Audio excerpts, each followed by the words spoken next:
Oke, bismillahirrahmanirrahim. Assalamualaikum warahmatullahi wabarakatuh. Alhamdulillahirabbil alamin. Marilah kita senantiasa memanjatkan puji syukur kehadirat Allah Subhanahu wa taala yang telah memberikan kita banyak kenikmatan, terutama nikmat sehat dan nikmat sempat. Shalawat dan salam semoga tetap tercurah kepada junjungan kita Nabiullah Muhammad Sallallahu Alaihi Wasallam, keluarganya, sahabat, dan insya Allah ke kita sebagai umatnya ya teman-teman ya. Jadi teman-teman semua, kemarin terakhir pas sebelum komputer saya ngehang, kita sudah belajar tentang abstraction. Jadi ya ini buat apa namanya, pengingat ya. Di dalam sebuah pengembangan sebuah perangkat lunak ya, yang berorientasi objek ini kan sekarang sudah menjadi de facto dan de jure untuk pengembangan perangkat lunak, karena memang adanya semacam mapping ya. Jadi mapping 1:1 antara teknik pemrograman menggunakan objek oriented dengan dunia nyata. Intinya itu teman-teman ya. Jadi perkembangan codingan teman-teman ya, itu kan berkembang, konsepnya, paradigmanya, kemudian metodologinya, akhirnya di tahun 90-an, ya awal 90-an, muncullah OOP ini. Nah, karena dia benar-benar bisa memodelkan, intinya begitu ya. Jadi dunia yang nyata ini kita modelkan ke dalam dunia digital, itu melalui paradigma object oriented programming ini sangat dekat gitu ya. Jadi sudah kayak simulasi saja gitu kan. Sampai sekarang pun begitu, sehingga belum ada paradigma pengembangan software selain menggunakan object oriented gitu kan. Dengan kelebihannya teman-teman ya yang sudah kita ulas di pertemuan sebelumnya gitu ya. Nah, ini ada yang disebut sebagai abstraksi teman-teman ya. Jadi abstraksi ini merupakan cara mengelola kompleksitas secara efisien dengan menggunakan generalisasi. Jadi yang komplek-komplek itu teman-teman ya, itu kita istilahnya ya, kita kemas gitu ya. Sehingga kompleksitasnya itu tersembunyi di dalam kemasan. Nah, kita hanya tahu gitu ya, ketika ada user menginputkan sesuatu gitu di sini, itu nanti otomatis ya hasilnya apa gitu ya. Lah, yang terjadi di dalam ini kita tidak perlu mikirkan gitu kan. Seperti kita ketahui ya, kita sering menggunakan misalnya nih ya, sering menggunakan fungsi-fungsi kayak yang di lama nih ya, kayak mana di sini? Oh, kalau ini sebenarnya model-model abstraksi juga, teman-teman ya. Bagaimana kita menampilkan data-data kendaraan menggunakan fungsi map gini ya. Kita tidak perlu tahu nih cara kerja map seperti apa. Tetapi yang perlu kita ketahui ketika map ini kita panggil ya ke dalam satu array, hasilnya apa gitu. Cara kerjanya itu seperti apa, kita don't care ya. Kita tidak pikirkan. Ini kerennya konsep abstraksi di object oriented gitu ya. Jadi yang terjadi di sini ya, di dalam sebuah fungsi itu kita don't care ya. Kita nggak peduli dia mau menggunakan apa, mau seperti apa algoritmanya, mau senjelimat apa. Asal kita tahu kalau kita menginputkan sesuatu, maka yang keluar adalah apa gitu kan. Gitu. Jadi intinya itu aja. Jadi secara sederhana teman-teman ya, kita tidak perlu memikirkan cara kerja metode-metode ini. Yang di sini kita tidak perlu tahu ya, cara kerjanya seperti apa gitu. Contoh abstraksi itu pada kelas robot di samping ya, kita tidak perlu mengetahui cara robot untuk bergerak pada masing-masing kelas robot. Misalnya ada robot gitu ya, dia memiliki fungsi abstrak untuk bergerak teman-teman ya. Kemudian cara menggerakkan robot yang terbang dengan robot yang berbentuk manusia, itu kita tidak perlu tahu ya. Pokoknya kita kasih perintah move, nanti robotnya jalan. Itu namanya abstraksi itu seperti itu. Kemudian flying robot itu kan ada, jadi robot terbang ya, itu ada yang menggunakan baling-baling, sorry bukan baling-baling ya, tanpa sayap ya. Orang nyebutnya baling-baling tanpa sayap lah ya. Kalau fixed wing itu dengan sayap tetap gitu ya, pesawat sayap tetap gitu ya. Nah, itu cara kerjanya kita nggak perlu tahu. Pokoknya kalau mau menjalankan ya pakai perintah move. Ini yang disebut sebagai abstraksi. Si bos sendiri ya, dia mendefinisikan abstraksi sebagai cara untuk menunjukkan karakteristik penting dari suatu objek yang membedakannya dari objek lain gitu ya. Seperti ini nih, flying robot dengan humanoid robot, semuanya bisa bergerak ya, tapi cara geraknya berbeda. Makanya dibikinlah abstraksi ya, karena cara geraknya berbeda, dibikin abstrak gitu ya. Jadi nanti kalau kalian ingin memodelkan di dunia nyata, ternyata ketika diimplementasikan menggunakan algoritma yang berbeda, tetapi maksudnya sama, bikinlah abstraksi. Ya, nanti ini mata kuliah ini itu nanti akan berkaitan erat dengan mata kuliah kita di analisis dan desain sistem ya, teman-teman ya. Karena analisis dan desain sistem kita itu menggunakan objek oriented ya atau berbasis objek. Gitu ya. Nah, ini sangat penting nanti ketika kalian membuat model struktural. Kalau sekarang kan kita masih di level model fungsional ya.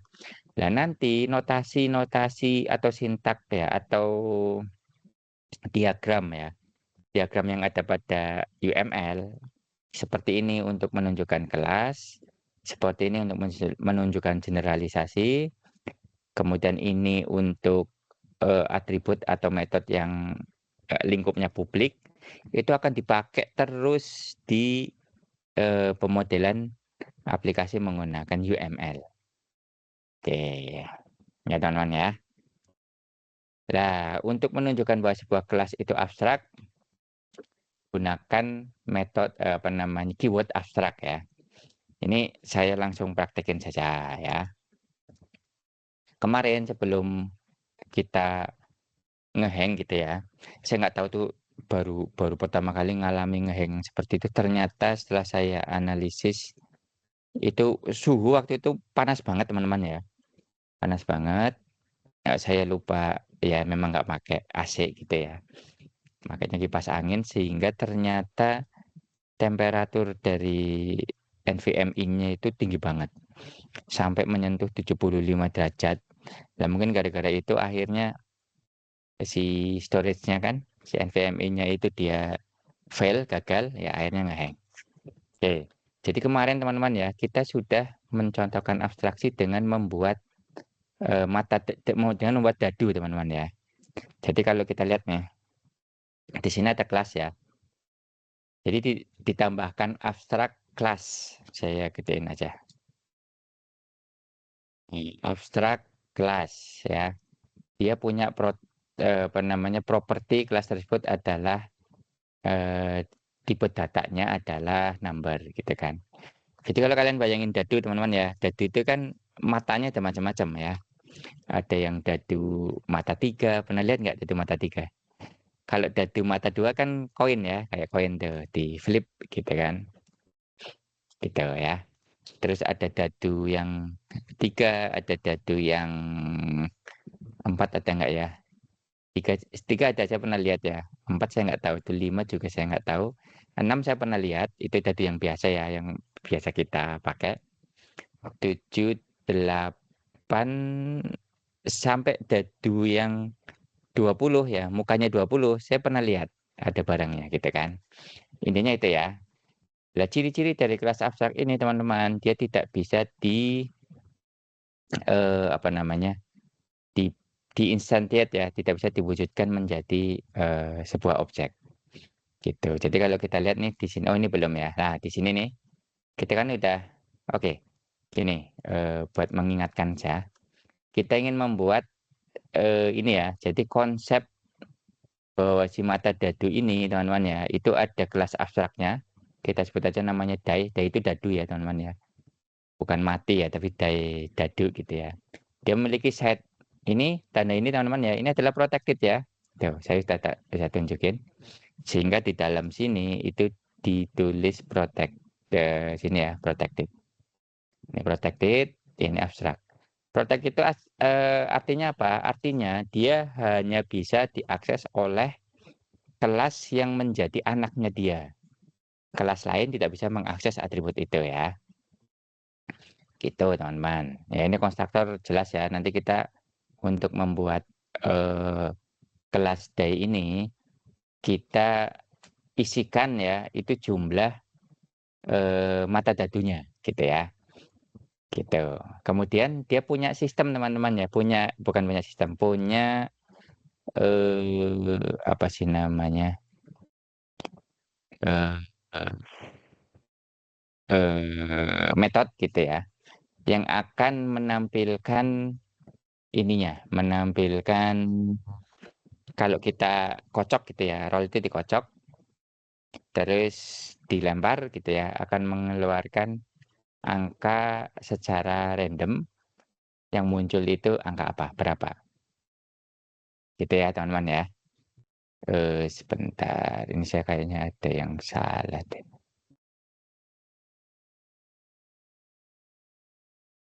Oke, benar. Ini karena dia abstrak teman-teman ya. Jadi kayaknya ini harusnya di override ya. Sebentar, saya cek error apa tidak.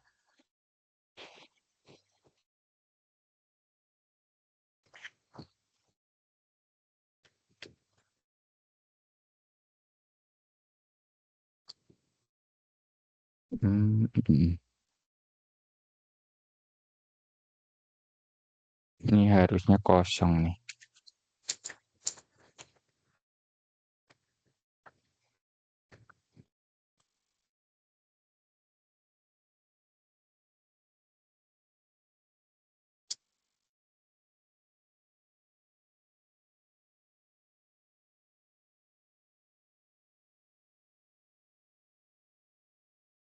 Oke,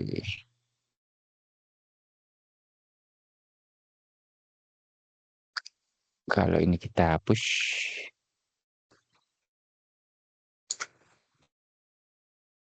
Oke, ya. Jadi di kelas abstrak ini teman-teman ya, kita hanya mendefinisikan gitu teman-teman ya. Itu properti teman-teman ya. Jadi properti yang di abstrak ini hanya menunjukkan bahwa dia itu memiliki oh enggak, benar benar benar. Karena dia tidak bisa diinstansiasi. Oke, enggak apa. Ternyata seperti ini. Saya salah exit. Oke, yang di sini tidak ada. Karena dia akan mewarisi fungsi teman-teman ya. Mewarisi metode yang dia extend dari si kelas D-nya ini. Gitu ya. Jadi kalau kita lihat gambarannya di sini teman-teman ya, dia memiliki satu metode gitu ya. Karena si six-sided jadi nanti di bawah di kelas dadu ini teman-teman ya. Ini kita menurunkan teman-teman ya, mewariskan si dadu ini ke dalam dua jenis dadu. Yaitu dadu dengan eh, muka 6 dan dadu dengan muka 10 gitu. Jadi nanti tinggal diturunkan saja, terus kita inisialisasi teman-teman ya. Dadunya itu dengan maksud dari si nama kelasnya tadi. Karena ini adalah 6 ya, maka di sini ketika kita instansiasi six-sided day ini ada batasan 6 di sini. Gitu ya. Ini namanya batasan. Makanya di sini teman-teman ya, ditulis menggunakan apa ini namanya kurung kurawal ya. Jadi kalau kurung kurawal itu menunjukkan bahwa oh nanti si dadu dengan batasan bahwa dia memiliki muka 6 disebut sebagai sebagai dadu bersisi 6 ya. Demikian juga dengan dadu bersisi 10 ini. Makanya diinisialisasi dengan 10 atribut sets-nya. Ya, jadi ini kalian jangan kaget. Cara menurunkan tinggal menggunakan keyword extend ya. Dan ini kelasnya bukan abstrak karena nanti tidak bisa diinisialisasi atau diwujudkan. Kita bikin tadi ya dua kelas, 6-sided day sama 10-sided day. Lah 10-sided day-nya isinya sama seperti ini. Ya, kita tinggal coba saja. Terus diisinya 6 gitu ya. Nah, ini batasan. Ini diganti 10-sided day gitu ya. Batasan 10 ya. Untuk dari 10 sisi. Ya, ini Copilot-nya sorry, canggih sekali ya. Bisa membaca pikiran saya. Nah, gitu ya teman-teman ya. Enak sekarang sudah ada bantuan Copilot. Jangan lupa Copilot-nya ini diaktifkan teman-teman ya. Kalian login ke akun GitHub kalian. Nah, ini saya juga udah login di akun GitHub saya di mana ini ya, ada 2 yang saya berhadapan sama di akun pribadi saya. Oke teman ya, sehingga ketika kita pakai teman-teman ya, nih contoh ya, bahwa kita itu akan mewujudkan sebuah dadu nih ya, ini namanya objek teman-teman. Dari kelas yang bernama dadu ini, dai, ya, kita instansiasi dengan 6 misalnya seperti ya. Ini misalnya kita mau bikin 6 ya, 6-sided day, gini, 1 gini ya. Ini nggak bisa ya, karena apa? Kalau kita tunjuk ke sini, ini ada tulisan errornya. Cannot create an instance of abstract class ya, karena si day ini dia kelasnya abstrak teman-teman ya.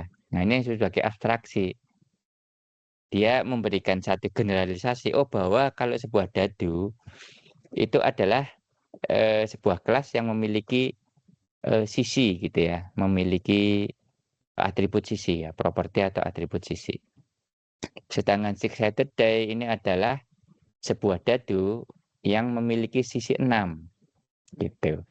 Lah, kalian tanya, di sini tuh nggak ada abstrak ya, berarti dia kelas yang nyata.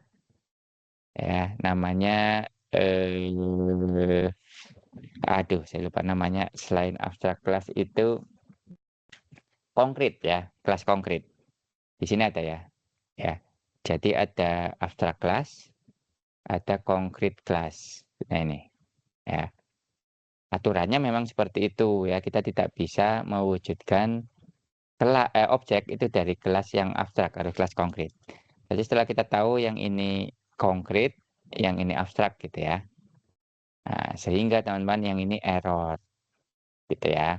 Ini tidak bisa kita lakukan, tidak bisa diwujudkan. Maka ini saya komen saja teman-teman ya. Terus saya ingin membuat nih ya 6-sided day kedua dengan 6 sama 10-sided day pertama satu ya, tapi dengan menggunakan apa namanya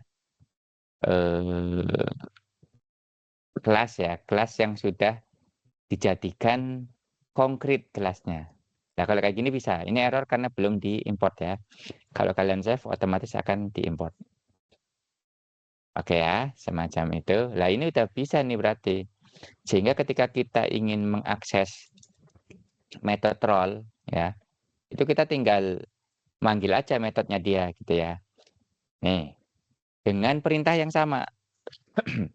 Jadi efek dari ya kita memanggil misalnya hasil roll dadu 6 sisi gitu ya, dengan 10 sisi kayak gini teman-teman ya.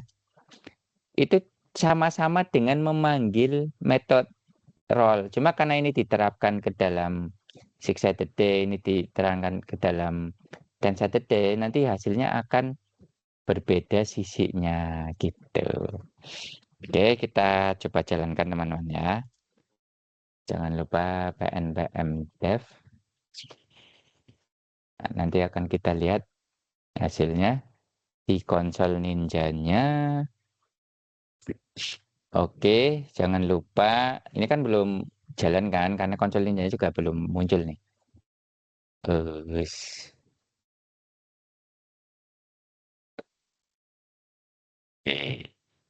ini ninjanya udah aktif sebenarnya ya, udah aktif. Coba di sini belum muncul karena kita belum panggil. Maka di mana? Di sini ya. Wah, saya lagi nonton apa nih? Kita panggil localhost 3000. Jangan lupa kita ada di, kalau kita lihat teman-teman, di mana 6 abstraction ya. Jadi di URL-nya 6 abstraction. Nah, baru di sini akan muncul nanti. Nah, ini. Oke ya. Ini saya tutup. Tuh. Jadi nanti di konsolnya itu akan menampilkan hasil roll dari 6 sisi itu ini. Ya kan? Coba kita jalankan lagi.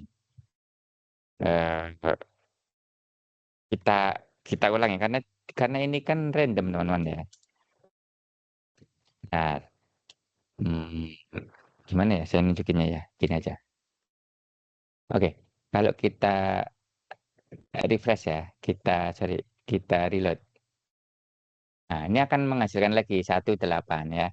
Ciri-cirinya ya, itu nggak mungkin nih dadu 6 sisi, itu ketika kita lempar muncul lebih dari 6 kan. Paling keluarnya 1 sampai 6 gitu ya. Demikian juga dengan dadu 10 sisi.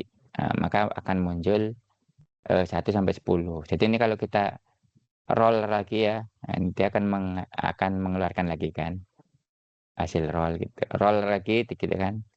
Gitu. Jadi abstraksi itu seperti itu teman-teman ya. Ada sebuah fungsi dengan nama yang sama, tetapi karena dia diterapkan pada kelas yang berbeda, maka hasilnya akan berbeda. Dan kita tidak mikirin kan apa yang dilakukan. Pokoknya kita tahu kalau kita melempar dadu yang isinya 6 muka gitu atau yang terdiri atas 6 muka, maka dia akan muncul angka 1 sampai 6 gitu kan. Kalau kita lempar dadu yang mukanya ada 10, maka hasilnya akan keluar 1 sampai 10 gitu ya. Jadinya kalau ini kita refresh lagi, ini kita lempar ya. Kita lempar. Nah, gitu ya teman-teman ya. Nanti saya tunjukin ya bagaimana membuat apa namanya? Lempar dadu ini biar keren di sini. Ya, karena kita belum mengutak-utik area sini ya. Jadi di sini itu ada react komponen ini teman-teman. Jadi di written ini teman-teman, ini yang akan muncul di sini. Ini kan udah muncul abstraction ya. Nanti coba saya sedang membuat biar dadunya itu keren ya, bisa kita lempar sesuai dengan yang kita harapkan. Nah, misalnya Pak, saya ingin membuat lagi sih apa namanya dadu ya dengan muka 12 kan ada tuh ya. Jadi 12 itu apa namanya 12 ya, tuh 12 ya, set the day gitu kan. Ini nggak bisa ya. Sorry, karena kita belum punya kelasnya, teman-teman ya. Ini sorry. Kayak gini nggak bisa. Kita harus bikin kelasnya dulu. Misalnya kita harus bikin kelas di sini namanya 12V setted Bacanya 12 ya. Nah, nanti kita buat nih di sininya ya. Tinggal kita buat copy aja sih di sini ya. Karena sama dia. Nah, nanti di sini kita ganti 12. Ya, ini otomatis tuh. Nah, keren tuh ya. Oke, semacam itu. Ini Copilot-nya udah dibantu ya. Silakan kalian bisa belajar di samping dapat masukan dari saya, dari Copilot juga bisa. Gitu ya teman-teman ya. Ini saya tutup gimana caranya? Oke, close ini. Oh ini ya. Nah ini baru kita bisa bikin nih di sininya ya. Data left Saturday dengan new gini ya. Nanti hasil rollnya itu ya muncul 12 sisi itu 7 gitu ya. Gitu. Dipahami teman-teman ya, ini adalah konsep abstrak dan ini kalau diterapkan ke aplikasi yang super jelimet itu enak banget. Ketika kita fokus pada sebuah fungsionalitas sebuah kelas teman-teman, maka kita akan fokus di kelas tersebut sampai benar-benar sesuai ya, sesuai antara kita mengharapkan input apa, kita memasukkan input apa, mengharapkan output apa. gitu ya. Jadi kita buat di sininya, fokus di sininya aja dan itu bisa di apa ya, mungkin kalau misalnya kayak kalian membuat bagaimana cara humanoid robot itu jalan, itu bisa berhari-hari gitu ya, berminggu-minggu sampai sesuai dengan apa yang kita harapkan gitu teman ya, tanpa memikirkan bagaimana sih cara menggerakkan robot terbang gitu kan. Robot terbang juga ada 2 gitu ya, terbangnya itu, menggunakan baling-baling atau terbangnya menggunakan sayap gitu kan, gitu. Jadi gambarnya gitu ya teman-teman ya. Nah ini di abstraksi udah selesai teman-teman ya. Ini udah ada ya kelas abstrak, nah gitu. Oke, di abstraksi sudah oke. Nah, kita lihat di sini teman-teman, ini di GitHub ya teman-teman, di version control ini yang penting yang akan saya nilai, yang sampai saat ini pada belum ngirim link GitHub-nya ya, baru 1 orang setahu saya. Apa 2 ya, 1 atau 2 sama ya, si Mbak Yuli sama Mas Alfa ya. Lihat ini di abstraction teman-teman ya, yang belum di-update. Kalau kita lihat di sini ada U ya. U itu untracked, jadi belum dimasukkan ke dalam version control. Cara masukkannya seperti biasa, kalian pencet ini, kemudian ini masukin semua, gitu kan. Kita kasih message ya. Jadi ini kita harusnya ini pertemuan keberapa ini? Saya lupa. Banyak kegiatan ya. Kita lihat di sini ya. Pertemuan ke-6 nih. Oh bukan, pertemuan ke-7 ya, 7, 8, 9. Oke, kita masukkan ke pertemuan yang sekarang aja. Kita ada di pertemuan ke-12. Ya, kita masukkan P12 komitan pertama gitu ya. Itu mengaplikasikan abstraction ya. Abstraksi pada model gitu ya. Oke, kita komit masuk ke sini ya, teman ya. Nanti kalau kalian udah terkoneksi ke apa namanya akun GitHub-nya, kalian bisa langsung push sehingga saya bisa ngecek ya di sini ya. Push ke nanti ini saya belum connect masalahnya ya. Nanti kita push. Oke, ini di abstraction. Jadi kita sudah belajar bagaimana membuat kelas dan mewujudkannya dalam objek. Kita sudah belajar konsep modularitas, kita sudah belajar pewarisan, kita sudah belajar polymorphism ya, ada 2 macam polymorphism yaitu static dan dynamic. Kalau static kita sebut sebagai overloading, kalau dynamic kita sebut sebagai overriding. Sudah ada semua ya, kalian sudah saya contohkan semua di dalam sini. Nah ini sebagai pondasi ketika nanti kalian membuat aplikasi yang lebih besar. Oke teman-teman ya. Kita lanjut, materinya adalah kok yang ini ya. Generic komponen. Nah, efek teman-teman ya dari abstraksi ini adanya kebutuhan untuk membuat komponen menjadi lebih generik gitu kan. Nah, makanya muncullah generik komponen ya, sehingga kelas itu nanti akan dirancang seumum mungkin atau bahasa kerennya itu segenerik mungkin untuk dapat diwujudkan dalam berbagai situasi yang lebih spesifik. Kelas generik adalah komponen yang parameter tipe datanya ditentukan pada saat kelas dibuat, tetapi pada saat kelas digunakan. Jadi pada saat dibuat itu belum ditentukan teman-teman. Kalau sebelumnya teman-teman ya, kita kan membuat selalu sudah ditentukan nih di sini nih. Ya, ininya ada number gitu kan. Ininya ada. Ya, ini tipe datanya sudah ditentukan. Karena kita ingin membuat segenerik mungkin, maka kita gunakanlah generik komponen. Gitu ya, teman-teman ya. Contohnya. Oke. Pada saat kita belum punya generik komponen, teman-teman ya. Nih, ketika kita belum punya kelas generik seperti ini, kita misalnya nih ingin membuat kotak gitu ya. Kotak yang dalamnya itu bisa diisi oleh bermacam-macam tipe data. Ya kalau kita ingin membuatnya, apa namanya, isinya banyak itu tidak bisa seperti ini. Jadi misalnya nih kita ingin kotak tersebut diisi angka dan diisi, huruf, ya string dan huruf. Maka kita harus membuat 2 gitu. Ini kalau tanpa generik ya, membuat 2 kelas. Kita coba praktekin aja ya teman-teman ya. Kita akan belajar di sini ya, seperti biasa kita buat folder baru untuk, membuat URL yang bisa kita akses ya nanti di web browser-nya. Kita kasih nama generic class ya. Seperti biasa di dalamnya nanti ada page ya. Ini sama dengan main ya pada mana? Pada C++ atau pada, Python gitu ya. Itu kita menggunakan page ya di dalam sebuah, ini namanya, eee, folder yang bisa jadi URL ya. Ada istilahnya itu ya, saya agak lupa. Ya seperti biasa eh, kok nggak muncul ya? Ini.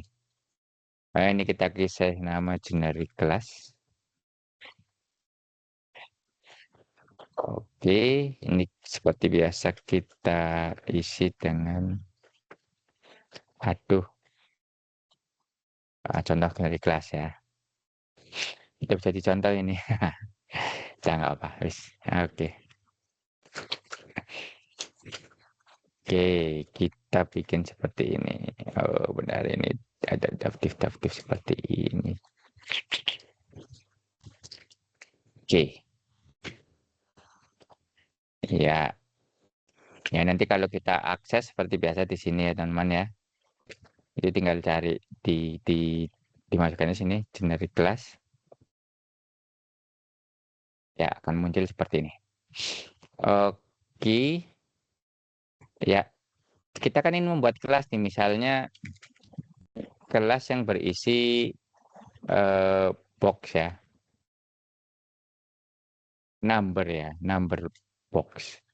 Maka kita perlu ya teman-teman ya, ini contohnya membuat kelas ya untuk masing-masing si box tadi gitu ya. Oke, kita kasih nama yang pertama, itu file ya, number box. Jadi ini kotak yang berisi, angka gitu ya. Maka kita akan membuat kelasnya default kelas number box ya. Tetapi ini belum menggunakan apa namanya generik ya. Nanti ada contohnya.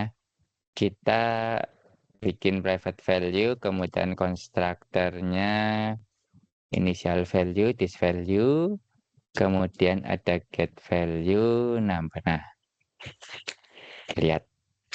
Oke. Nah, semua sudah ditentukan. Isinya number, number, number. Ini yang disebut sebagai kelas yang tidak generik, teman-teman. Tujuan utama kita kan ingin membuat box yang bisa kita isi dengan tipe data yang macam-macam kan, gitu. Karena kita ingin membuat box untuk angka dan box untuk, huruf, maka kita buat untuk masing-masing tipe datanya. Jadi kita bikin di sini namanya string box. Begitu ya.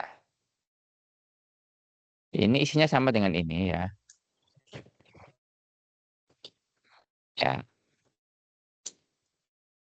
jadi kita rubah nih. Ini jadi string box, ini jadi string, string, string. Gitu. Kan kalau kita lihat codingannya kan sama persis ya teman-teman ya. Bedanya cuma yang satu tipe datanya number, yang satu tipe datanya string tuh. Nah, ini namanya buang-buang, apa namanya, codingan gitu ya kalau di kita.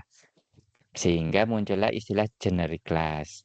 Sehingga kalau kita ingin membuat sebuah kelas yang bisa menampung lebih dari satu tipe data, kita buat generic class. Kita bikin ya generic class-nya. Generic box ya kita kasih nama. Gitu. Isinya sama persis nih teman-teman ya. Kita copy saja. Cuma nanti ya generic box-nya akan jadi seperti ini. Nah, caranya gampang. Yang tadi ada tulisan number-numbernya di sini nih, number ya, number, atau ada tulisan string-string di ini, gitu ya. Itu kita ganti, ya. Ini kan number ya. Oke, kita ganti menggunakan sebuah huruf. Biasanya pakai T gitu ya, menggunakan T seperti ini, gitu. Asal kata dari apa? Template, ya. Seringnya orang menggunakan gitu ya. Tipe generic T eh, diambil dari istilah T-nya itu template ya, gitu. Template TypeScript lah ya, gitu. Ini dia canggih tuh ya. Memungkinkan kita untuk membuat kelas yang dapat bekerja dengan berbagai tipe data. Intinya itu ya. Jadi ini kayak gini doang gitu ya. Cuma nanti ketika kita mewujudkan kelas tersebut gitu ya. Di sini di page-nya kita tidak menggunakan number dan string lagi, cukup dengan generic box-nya gitu ya. Sehingga nanti di sini ketika kita membuat tidak seperti ini. Tidak number box sama dengan new number box seperti ini gitu ya teman-teman ya. Tetapi kita bikin number box sama dengan new generic box kayak gini ya. Terus T-nya itu diganti number ya. Kan karena di sini di mana? Di sini kan ada T-nya nih. Nah, ini. Jadi menggunakan ke lebih besar lebih kecil seperti ini gitu ya. Kemudian dikasih template-nya seperti apa. Gitu ya. Template TypeScript-nya. Nanti keren teman-teman ya. Yang T ini teman-teman ya itu bisa kita bahkan bisa kita masukkan nanti kelas ya atau tipe data yang sudah kita tentukan strukturnya gitu ya. Tapi itu nanti ya. Yang penting kalian tahu tahu dulu. Nah, ini define-nya nanti kita biasa diimport. Nah, ini yang ini tidak perlu kita hapus saja. Jadi gitu teman-teman ya. Kita katalah bikin membuat number box 1 gitu ya. Nah, kemudian bikin juga satu lagi ya. Generic box isinya string. Nah, gitu ya teman-teman ya. Jadi ketika kita mau lihat isinya gitu ya, tinggal seperti biasa ya menggunakan apa namanya abstraksi, tinggal memanggil metodenya.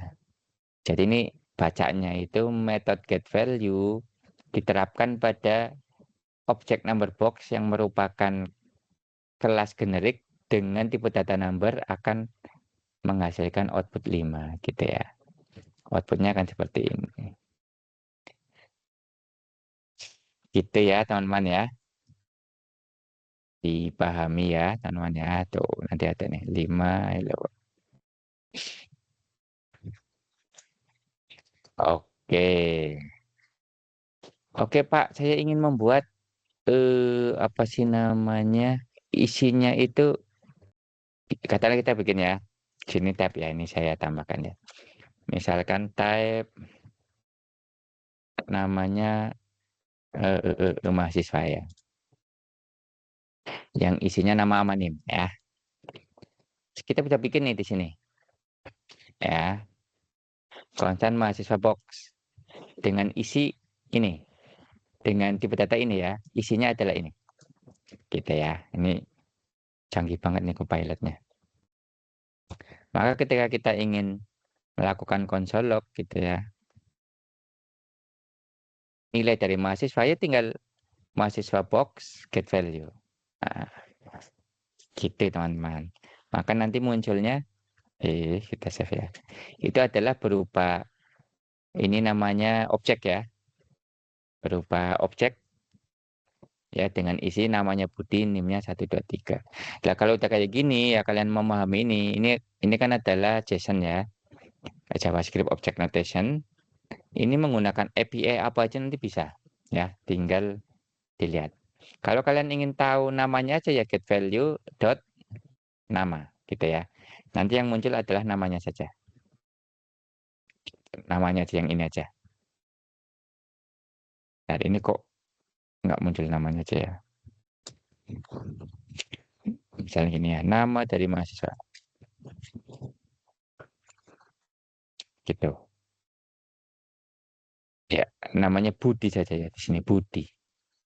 Nah, kalau pengen tahu nilainya ya kita tinggal panggil nilainya. Ah, sorry, kok nilai NIM ya, NIM-nya. Gitu ya, tinggal muncul dia. Oke, ini karena di depannya nama ya kita pakai nama saja. Oke, semacam itu ya teman-teman ya. Di sini bisa kalian buat apa aja nih di sini. Misalnya kalian ingin buat array of object ya bisa, gitu ya. Gitu teman-teman. Nah ini di generic class ya. Jadi paham ya, dengan adanya abstraksi kita butuh namanya generic komponen ini. Oke, paham ya teman-teman ya. Oke, nanti dipraktekkan ya. Jangan lupa di-push di GitHub kalian. Oke, ini sudah kita masukkan ya ke sini. Eh, pelajaran ke-12, komitan kedua, ini kasihkan generic class ya. Jadi nanti kalian jangan bingung teman-teman ya, ketika menemukan bentukan kelas kok seperti ini gitu ya, ada ininya. Nah, ini namanya generic. Gitu ya, jangan bingung ya, ini tiba-tiba ada TTTT di sini. Nah, nanti ada kalau misalnya kita ingin ingin dua gitu ya, misalnya ada dua selain itu gitu ya, selain tipe data yang berbeda, kita bisa bikin dua seperti ini, misalnya koma U gitu ya, ya pakainya U lah ya, dia nyaranin U. Nah, nanti di sini ada nilai apa gitu ya, misalnya private-nya additional value ya semacam lah ya kayak gitu ya. Nah, itu kalau lebih dari satu teman-teman ya, tapi ini nanti deh ya. Tapi nanti kalian jangan bingung kalau bisa lebih dari satu. Ini cukup ini dulu. Karena sudah kita komit ya teman-teman ya. Oh jadi ikut berubah nih sendiri. Berubahnya di mana di sini ya? Oke ya. Biar nggak kotor nih sininya. Oke jadi kalau kita lihat ya. Sampai titik ini kita sudah membuat dua komitan teman-teman ya. Yang pertama kita mengaplikasikan abstraksi. Kita bikin file baru gitu ya isinya ini. Kemudian ini juga file baru ya, ketika komitan yang kedua. Oke, menarik teman-teman ya. Ini luar biasa memang. Dan terus terang saja teman-teman ya, saya itu kan baru mengampu kuliah ini. Saya jadi, oh iya ya, jadi banyak yang lebih saya pahami gitu ya. Dibanding dulu ketika saya cuma pakai-pakai aja, oh cara buat generic class itu ini. Lah generic class itu apa? Saya tidak bisa mengungkapkan dengan detail gitu kan.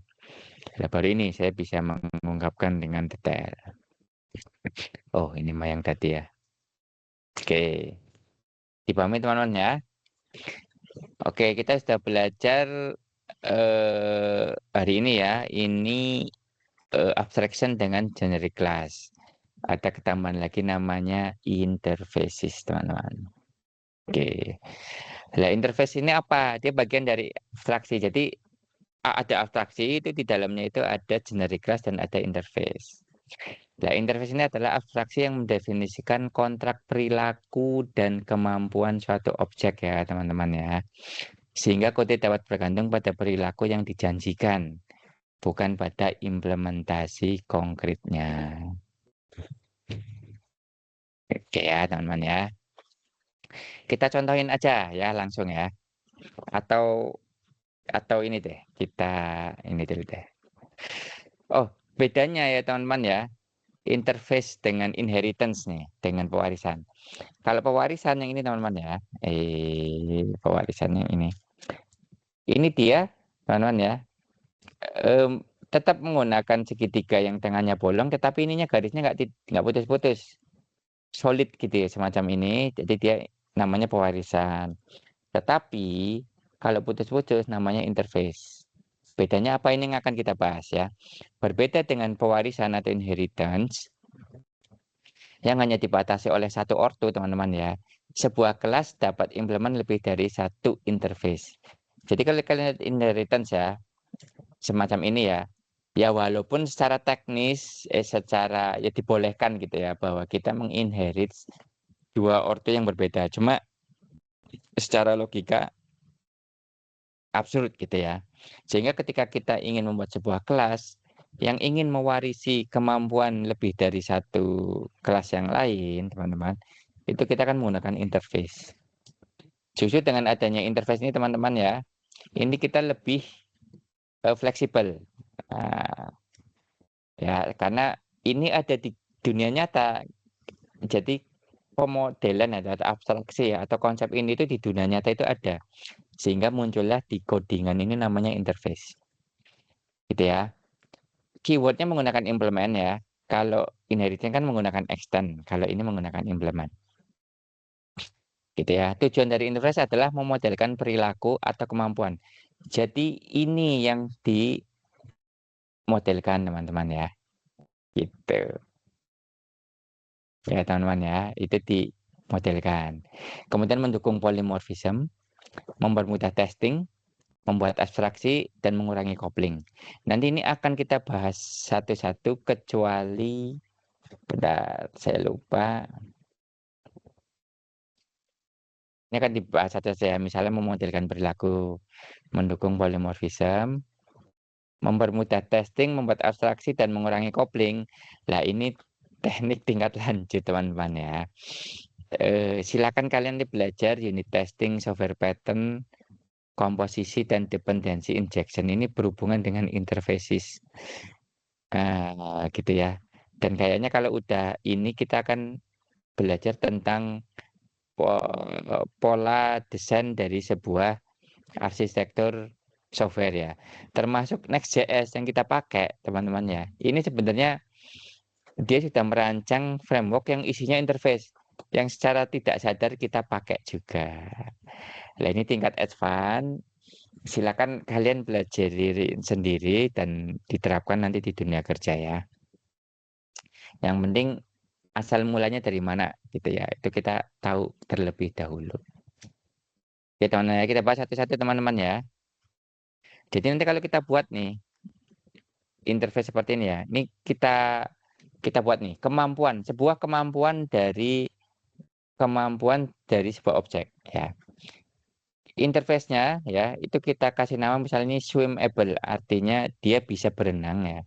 Jadi ada dua kemampuan nih, berenang dan terbang. Nah, nanti ada objek-objek di dalam dunia nyata yang mewarisi itu teman-teman ya. Bukan mewarisi ya, mewarisi kemampuannya ya. Mengimplement juga ya, bukan mewarisi, tapi mengimplement kemampuannya. Contohnya kalau ikan ya, dia hanya bisa, oh ada ya ikan terbang ada ya. Fish itu, ini saya nyantainya agak,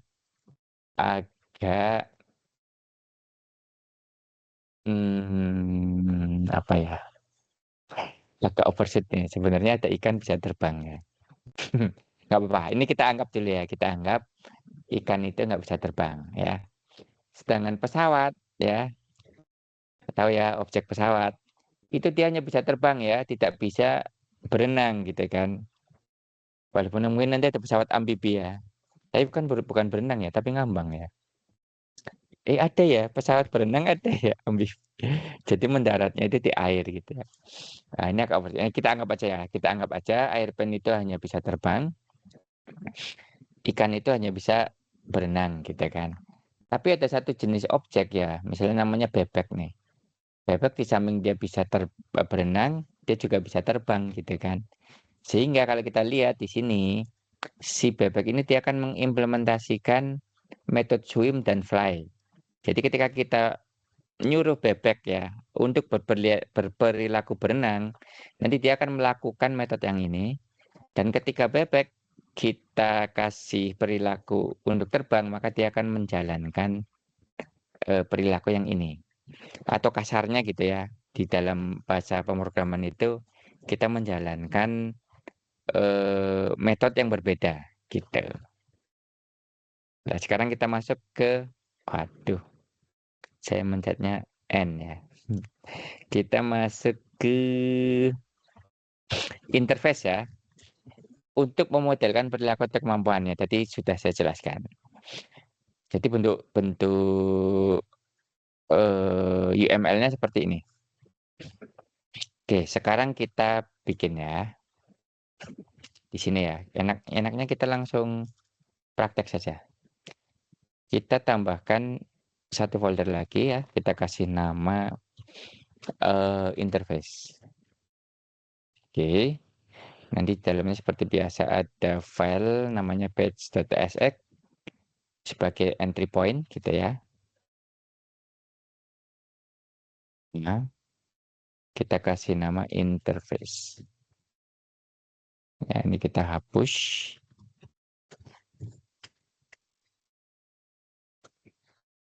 Contoh interface. Nah, ini udah ya.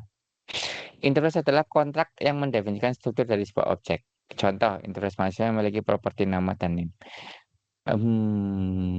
Wah, kayak gini nggak apa, tapi ini contohnya agak salah. Oke, nggak apa-apa. Oke, teman-teman ya. Kita ingin membuat interface yang ini ya. Kita mau praktekkan ini dulu. Dua interface ini dulu ya. Swimmable sama flyable. Caranya gampang. Kita bikin seperti biasa. Swimmable.ts. Nanti nulisnya itu export default. Kalau yang tadi kan kelas ya. Ini interface swimmable, gitu kan. Nanti dia memiliki metode ya, swim gitu ya. Tapi nanti akan kita tambahkan. Oke. Ini adalah interface method ya. Jadi ini itu interface method cuma kayak begini aja. Nanti definisi dia mau ngapain di swim ini gitu ya. Itu didefinisikan di kelas yang mengimplementasikan interface ini. Gitu ya namanya. Oke, kita tambahkan di sini satu atribut gitu ya. Interface atribut. Oke. Misalnya jangan consume ya. Otomatis ya dia bisa ya, bisa consume lah. Has been berupa boolean ya. Oke, dia cukup seperti ini bahwa dia itu bisa swim gitu ya. Kemudian kita bikin interface dengan nama flyable ya. Jadi kita bisa terbang. Jadi sini nanti export default implement implement interface is private flyable. Malah jadi membingungkan ya ini copilotnya. Oke.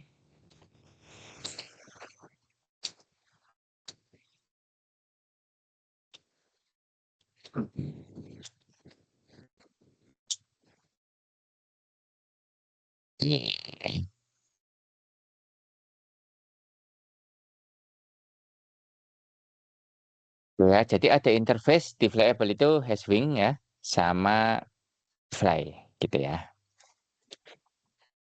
Oke, lah nanti ketika kita membuat balik lagi ya, kelas-kelasnya yang mengimplementasikan jadi kita buat kelas fish, duck sama airplane ya. Yang akan kita lihat bahwa airplane ini hanya mewarisi flyable. Kalau duck ini dia mewarisi swimmable dan flyable. Kalau fish dia akan mewarisi swimmable aja, gitu ya. Oke, kita bikin di sini. Langsung 3 file ya. Fish, kemudian duck, dan airplane.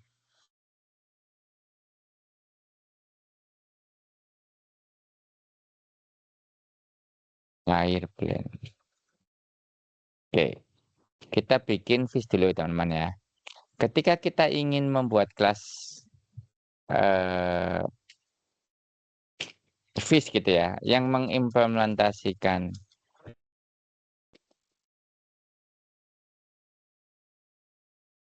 mengenai implement ya, swimable gitu ya.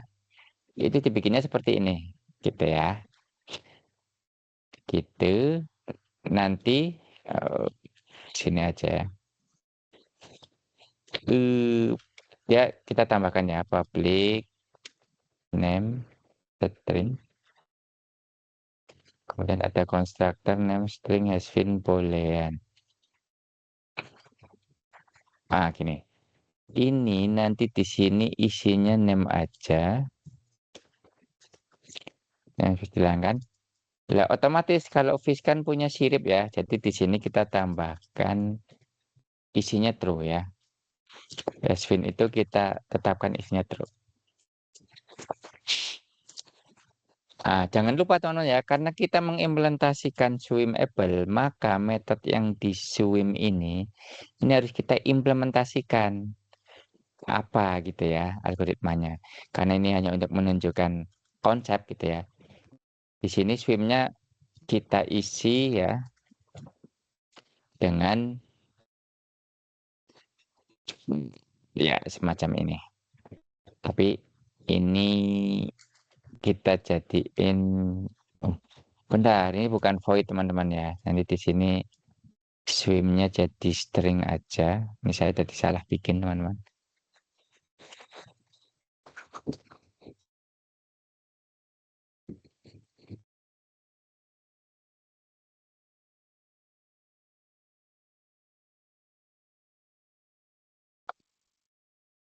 Nanti. Jadi ikan ini ya ini akan berenang ya. Oke. Jadi nanti hasbinnya dihilangkan.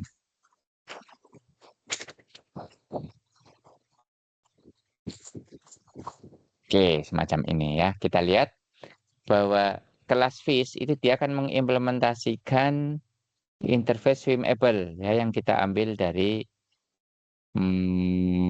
apa ini namanya interface ya, interface swimable yang ada di sini. Gitu ya teman-teman ya, ini adalah fish. Jadi nanti kita lihat fish itu punya swim saja metodenya, perilakunya ya. Oke, sekarang kita airplane ya. Masuk ke airplane. Mana airplane-nya? Oke, intinya sama teman-teman ya, airplane. Saya copy saja. Dan di sini airplane. Oh, bukan yang ini, sorry. Dari duck, dari fish ya.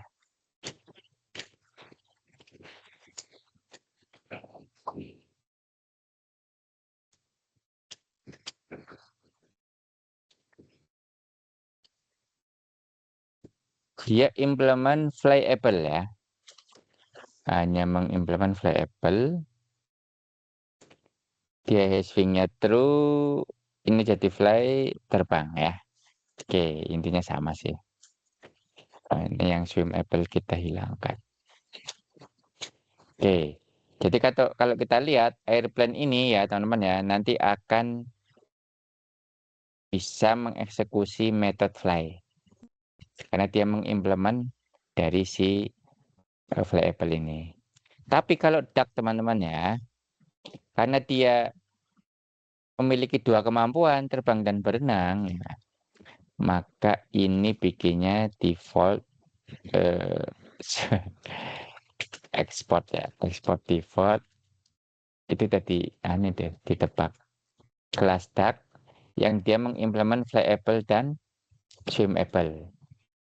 Ya kita kasih hashwingnya true, nama public name gitu ya. Jadi si duck ini dia bisa terbang dan bisa berenang gitu. Dipahami ya teman-teman ya. Ini yang disebut sebagai memodelkan perilaku atau kemampuan pada sebuah kelas dengan interface. Nanti teman-teman ya, justru kalau kalian sudah memahami ini teman-teman ya, itu abstrak inheritance itu jarang digunakan. Makanya nanti ada silsilah, ada apa jargon ya di solid principle itu apa namanya interface over inheritance gitu ya. Gitu. Makanya ini penting banget karena kalau inheritance itu dia pewarisannya itu terlalu ketat ya sehingga kita tidak akan fleksibel. Berbeda dengan interface ini yang bisa kita pasang lepas itu dengan mudah.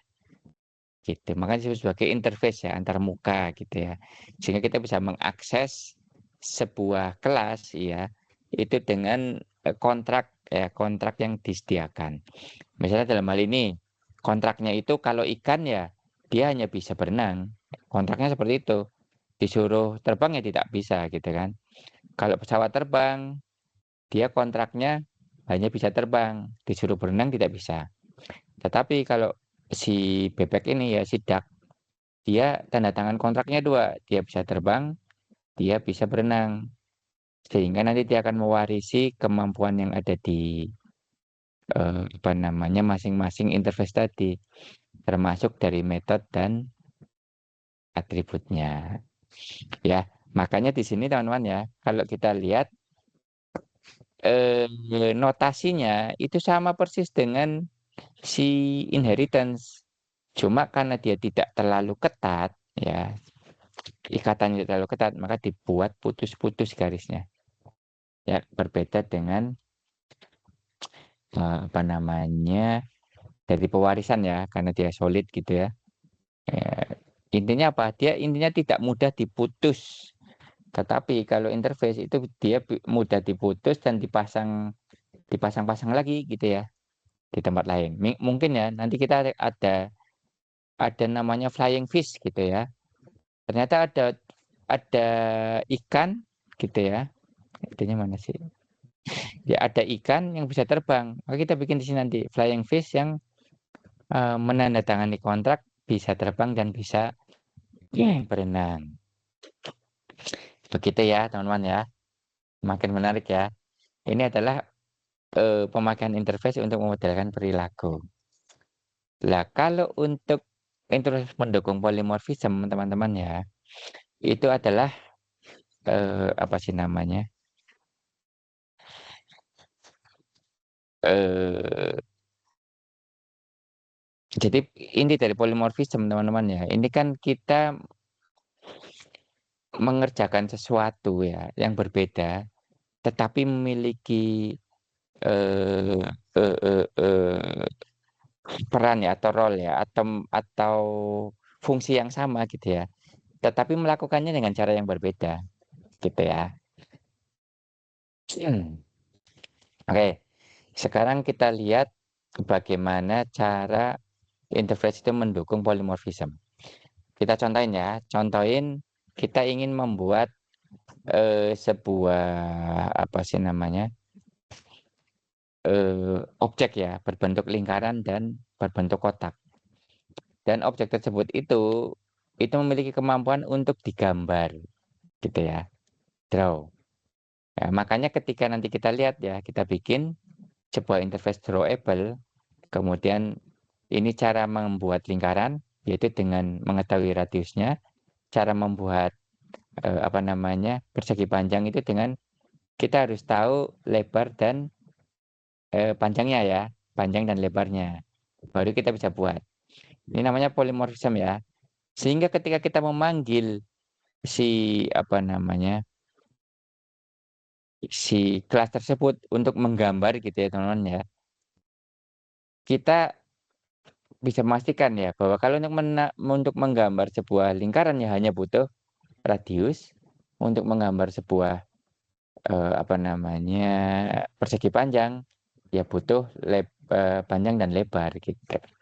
Mending kita langsung apa namanya itu ya kita langsung praktekkan gitu ya. Oke. Jadi ini fungsi polimorfisme gitu. Cuma render aja ya. Kita bisa menulis apa gitu ya, menggambarkan apa gitu ya. Kita lihat ya teman-teman ya. Sebelumnya ya kita harus membuat apa namanya, interface-nya dulu. Kita buat interface-nya dulu ya. Kita kasih nama jadi drawable ya. Jadi kotak dan lingkarannya itu bisa kita gambarkan. Oke. Nanti bikinnya sama ya, menggunakan export default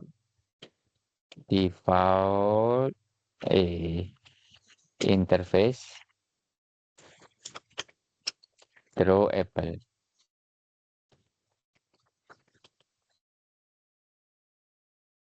Oke, ini kita nggak usah pakai atribut teman-teman ya. Kita tidak usah pakai atribut ini.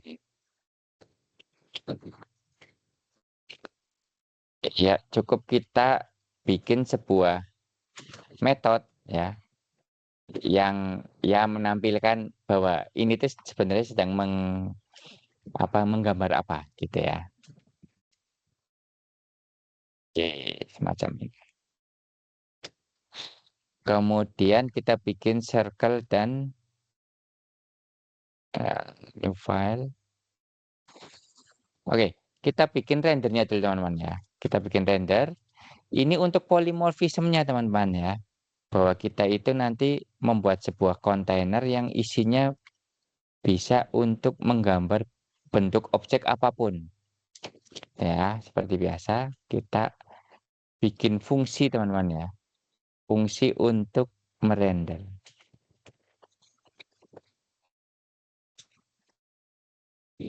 Nah, nanti bentuknya teman-teman ya itu berupa drawable yang akan mengembalikan string. Jadi fungsi ini akan menghasilkan string teman-teman. Oke, nanti dia akan oke ya.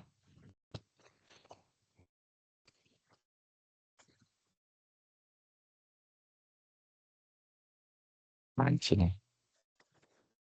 Hmm.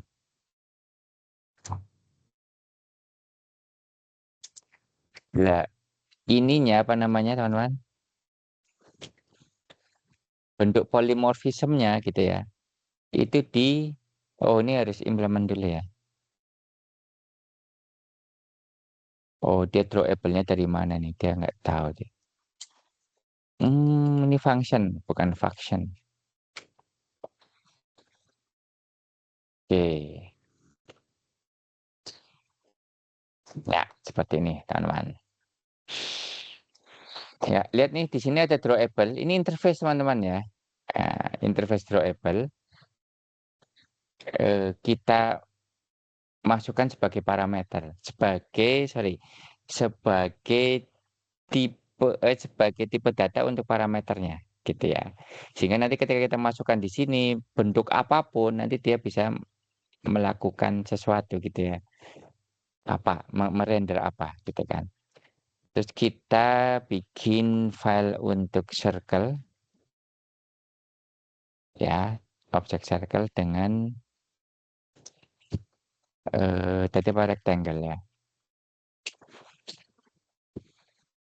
Oke, kita bikin export default kelas circle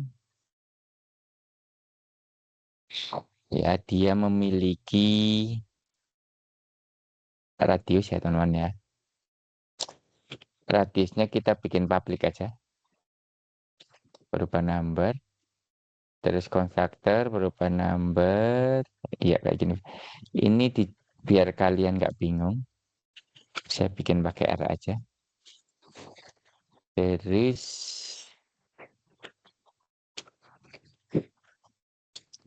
ada fungsi, jadi di sini ya ada cara menggambarkan lingkaran, gitu kan. Nah, lingkaran dengan radius ini. Oke, semacam ini ya teman-teman ya. Oke. Oke. Jadi dia mengimplementasikan drawable-nya, gitu ya. Nah, nanti yang disebut sebagai polymorphism itu di sininya, rendernya. Render ini menunjukkan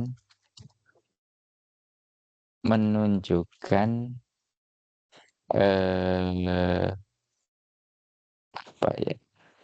Oh ya gini. Udah benar. Copilot-nya benar mengimplementasikan itu. Wah, saya ngajar di dengar. Nah, ini lebih enak pembahasannya. Gitu ya. Silakan kalian praktekkan terus biarkan Copilot-nya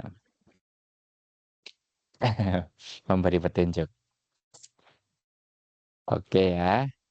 Airplane sudah, sorry, circle sudah. Kita buat lagi misalnya rectangle ya. Saya ingin menunjukkan bahwa interface itu digunakan untuk oh rectangle udah ya. Untuk default kelas melakukan polymorphism ya. Mau ngomong polymorphism susah banget. Rectangle implement drawable. Ya, dia bisa memiliki width sama public length ya. Kemudian ini konstruktornya udah benar.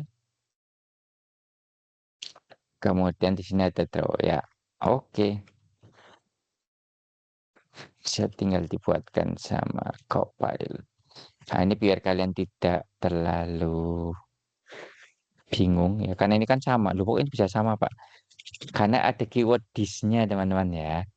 Jadi kalau walaupun sama, kalau this yang ini, itu dia akan merujuk pada propertinya gitu ya. Eh,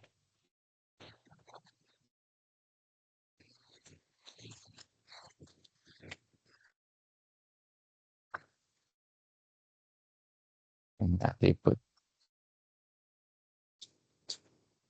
Ini apa? Nah, nah, kalian kalau ingin tahu ini apa, tapi ya harus dipahami juga ya. Itu bisa langsung menggunakan komen aja sih. Semacam ini ya. Nanti akan, tapi kadang salah loh ya. Jangan jangan di mentah-mentah. Jadi kalian sebenarnya kalian paham sehingga ketika si copilot-nya memberikan sebuah sugesti ya, suggestion, kalian harus baca dulu ini bener enggak gitu maksudnya apa. Nah, gitu semacam ini ya teman-teman ya. Nanti cara makainya teman-teman ya. Hmm, ini di page ya teman-teman ya. Oh, ini kita belum ya. Nah, oke, kita praktekin dulu ya interface sebagai kontrak perilaku ya. Sebuah objek.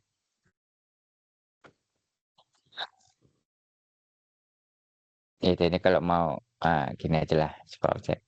Misalnya teman-teman ya, kita bikin nih objek namanya Boeing ya. Boeing. Ini adalah airplane gitu ya. Dengan nama Boeing ya. Nah, misalnya ini namanya. Oke, kita bikin objek lagi. Is namanya Donald ya. Bukan Donald Trump ya. Donald Duck. Oke, kita bikin lagi Nemo. Ya, oke. Semacam ini aja deh. Ini bukan fish, bukan fish yang ini, teman-teman ya. Oh, bukan. Nemo itu bukan. Iya, benar, new fish ya. Tapi fish-nya ini si customer-nya error ya, karena si Copilot kan dia manggil yang ada di library dulu. Fish. Oke. Oke. Nah, nanti ya ketika kita nyari nih konsolok Boeing Fly seperti ini ya. Nanti dia akan outputnya Boeing 787 terbang. Tetapi kalau kita nyuruh si Boeing ya, ini untuk berenang, nah ini akan error nih. Ya, error. Ada keterangan itu error karena airplane itu tidak menandatangani kontrak untuk bisa terbang. Gitu ya. Ini karena error jadi saya komen aja ya. Nanti error terus gitu ya. Gitu. Yang lain nih bisa ya. Kalau Donald dia bisa terbang, bisa berenang ya. Kalau Nemo dia hanya bisa berenang. Tapi kalau kita suruh nih misalnya si Nemo untuk apa namanya fly gitu ya, ini akan error karena dia tidak menandatangani kontrak untuk bisa terbang ya. Ini saya komen aja juga. Oke, semacam itu teman-teman konsepnya. Jadi memang object oriented ya ini sedemikian berkembangnya sampai detik ini teman-teman ya. Dan ini sudah matang, maka bisa sampai sedetail ini. Mungkin dulu enggak ya. Makanya sekarang UML itu sudah 2 titik berapa gitu ya, saya lupa. Itu ada perbaruan. Setiap ada teknologi baru, ada kemampuan baru yang diinjeksi ke dalam paradigma OOP ini. Gitu ya, teman-teman ya. Nah, terus kita ingin eh, interface ya, yang tadi ini sebagai kontrak perilaku ya. Kalau ini kita ingin mempraktekkan interface sebagai untuk mendukung polymorphism ya. Nih, jadi nanti ini di sini ada keterangannya nih ya. Nggak apa-apa. Polymorphism itu memungkinkan kita untuk menggunakan objek dari kelas yang berbeda melalui interface yang sama. Di mana nanti kita memungkinkan objek dari nggak ini melalui fungsi yang sama teman-teman. Gitu. Ya. Jadi fungsi apa teman-teman? Fungsi render. Misalnya kita ingin menggambar ya, pokoknya menggambar ya, kita gunakan render. Kita nggak tahu nih mau menggambar circle atau menggambar apa namanya rectangle gitu ya. Oke, kita bikin aja ya di sini. Kita langsung aja nih, console log. Oke, kita panggil fungsi tersebut ya, render dengan apa namanya? Ini bukan nih. Render apa new circle ya dengan radius misalnya 10 cm. Nanti dia akan outputnya seperti ini. Menggambar lingkaran dengan radius 10 gitu ya. Kita bisa menggambar sebuah eh, kotak gitu ya teman-teman ya. Hanya dengan fungsi yang sama, tetapi yang kita render itu adalah kelas yang berbeda. Misalnya kelas rectangle ini. Gitu teman-teman. Ya kalau kalian lihat, ini apa? Kok error di sini? Oh ini circle-nya bukan Lucy Derac ya. Tapi circle dari silker di sini.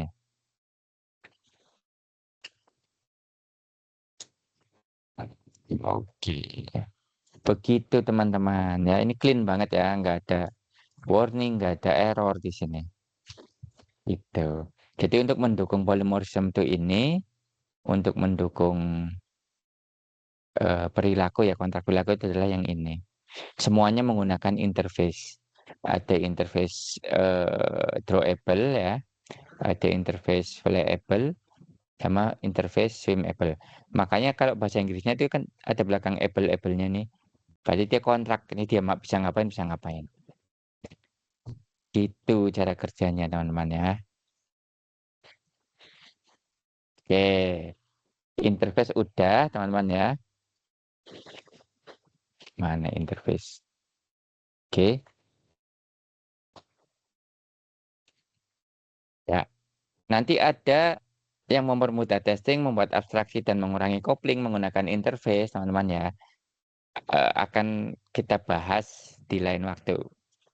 Gitu ya. Kalau mungkin saya mengajar ke unit testing ya, atau software pattern ya, atau dependency injection, itu suatu saat akan kita bahas interface berkaitan dengan ini. Gitu. Oke, saya rasa cukup teman-teman ya. Nanti ini ada hierarki, asosiasi, agregasi, dan komposisi, serta pembahasan sedikit tentang solid principle. Kita lanjutkan pekan depan saja, karena ini kayaknya sudah banyak teman-teman ya. Nanti kalian codingannya bingung. Silakan kalian pelajari, kalian lakukan coding, kemudian kalian praktekkan ya. Kalian catat teman-teman ya. Dan nanti yang tidak mudeng bisa didiskusikan di BAG.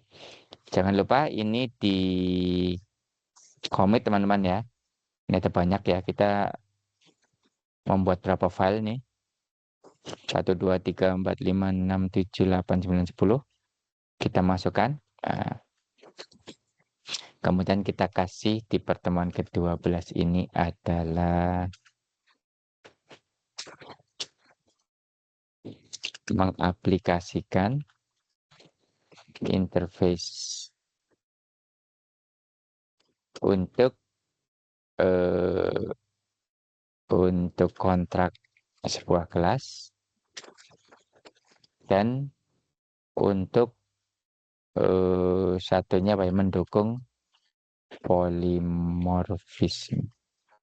Begitu teman-teman. Saya komit ya. Oke. Oke, sebelum saya tutup, saya tunjukin apa yang sudah kita buat teman-teman ya. Pertama, mengaplikasikan abstraksi ya. Kita membuat page dengan isi, ya dia karena baru ya. Ini biar kelihatan. Seperti ini teman-teman ya. Silakan nanti kalian praktekkan. Kemudian di sini terlihat kita membuat kelas day, kemudian abstrak kelas day ya. Kemudian concrete class 6-sided day, 10-sided day, 12-sided day. Ini silakan dicek ya. Kelas abstrak day-nya itu seperti ini. Gitu ya. Nanti kalian pause, kalian ketik sambil mempelajari. Kemudian six-sided day seperti ini. Cuma menambahkan atribut 6 di sini karena mukanya ada 6 ya. Kemudian 10-sided day seperti ini. Di copy aja nggak apa-apa, ya ditambahkan, dibedakan aja di sininya. Kemudian 12 di 12. Oke ya. Kemudian di komitan yang kedua mengaplikasikan generik. Kita lihat ya generik class cara menggunakannya seperti ini. Ya. Sebelum ada generik class, kita mesti membuat kelas untuk masing-masing tipe data. Contohnya number ya. Atau string seperti ini. Tapi ternyata dengan diperkenalkannya generic box, kita tidak perlu membuat seperti ini. Cukup membuat satu kelas saja yang bisa menerima semua tipe data. Yang nanti pemakaiannya, walaupun tipe datanya kita bikin sendiri seperti ini namanya tipe data custom ya bikinan kita. Kita tetap bisa memasukkan tipe data tersebut. Gitu. Kemudian komentar yang ketiga, teman-teman ya, mengaplikasikan interface. Ya, pertama nih untuk kontrak ya, kita kan punya interface variable ya yang bentuknya seperti ini dan swimable. Mana swimable? Bentuknya seperti ini. Nah, yang mana kita membuat ya sebuah kelas pesawat terbang yang hanya bisa terbang saja, flyable. Dan si fish mana yang bisa berenang saja. Tapi kita punya satu objek ya yang bernama duck yang bisa terbang dan berenang. Ini untuk kontrak kemampuannya. Cara makainya kita masukin ya udah cara makai tadi ya. Kita tinggal bikin objeknya, kemudian dia otomatis akan memiliki perilaku yang sesuai dengan kontrak yang dia tangani atau yang dia tanda tangani ketika kita membuat kelas konkret tersebut. Ya, kemudian untuk mendukung polymorphism kita bikin sebuah fungsi ya, yang kalau kita panggil kemudian di dalamnya ada beberapa kelas gitu ya, dengan interface drawable ya seperti ini, maka dia bisa dieksekusi ya dengan mudah ya. Kita lihat kelasnya ada circle. Ya, jadi kalau kita mengeksekusi render pada sebuah circle, maka munculnya ini nih tulisannya. Kalau kita mengeksekusi pada rectangle, maka yang muncul adalah ini. Sehingga ketika kita pakai, teman-teman ya, kita tinggal masukin aja. Seperti ini nanti outputnya tergantung ya, walaupun kita sama-sama menggunakan render, tetapi jenis kelas objeknya itu berbeda, maka yang muncul itu sesuai dengan yang ada di masing-masing kelasnya. Begitulah konsepnya teman-teman. Dan ini kalau sudah kalian kuasai ya basic, ditambah nanti pekan depan ada asosiasi, ada komposisi, ada agregasi, nanti lebih klik lagi gitu. Nah, ini udah kalian akan menguasai apapun model di dunia nyata atau kenyataan ya di dunia nyata ketika kita ingin memodelkan ke dalam aplikasi yang akan kita buat. Begitu teman-teman ya, silakan praktekkan, dipahami, bikin catatan. Yang tidak paham kita diskusikan di grup. Jangan lupa yang belum mengupdate link GitHub-nya ya, itu silakan di update gitu ya. Oke. Nanti saya akan kirim link untuk presensi. Jangan dibagi ya ke yang tidak hadir. Nih yang hadir ada 5 orang ya. Cuma satu yang hadir kayaknya.